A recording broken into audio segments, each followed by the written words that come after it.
Tucked between the Blue Ridge and Allegheny Mountains is Salem, Virginia, a small town just outside of Roanoke. A community that exists today because of the hard work and resilience of its residents. I like it because it's small.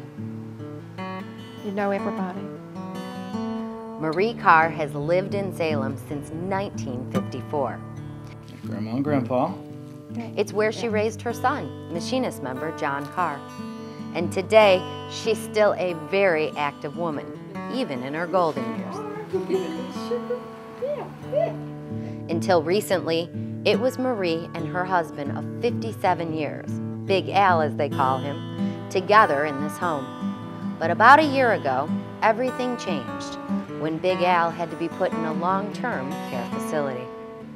You feel like all that many years that you've been planning for a happy later years of your life to, you know, be relaxed and not,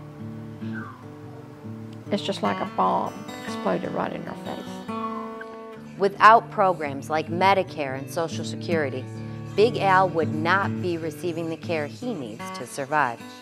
So when this family hears that Washington wants to cut or rid the U.S. of these lifelines, they can't believe their ears.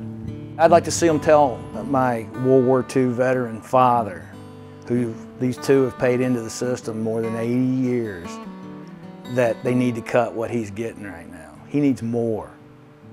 He needs more. It's small towns like Salem, Virginia, where social programs are really put to the test. And if you ask the people who live here, they'll tell you they're working. And for many families, really the only option that's available. You know, my dad was the epitome of the middle class, FDR Democrat. My grandmother, his mother, lived with us until the day she passed away. She lived off Social Security, Medicare, and Medicaid. That's Grandma Carr. Mm-hmm. Taking care of each other is a Carr family trait passed through generations.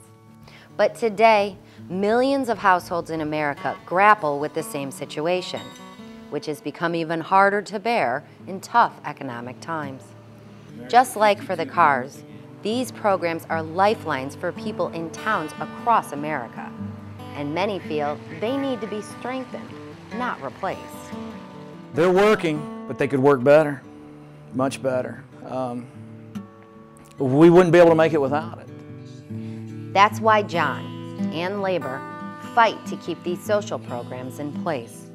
It's the heartbeat of the Machinists Union and the lifeblood of this great nation, to make sure those who took care of us in the past are taken care of when they need it the most. I whisper in my pop's ear all the time the same thing. I'm not going to let anything happen to him. For the Machinist News Network, I'm Deirdre Kaniewski.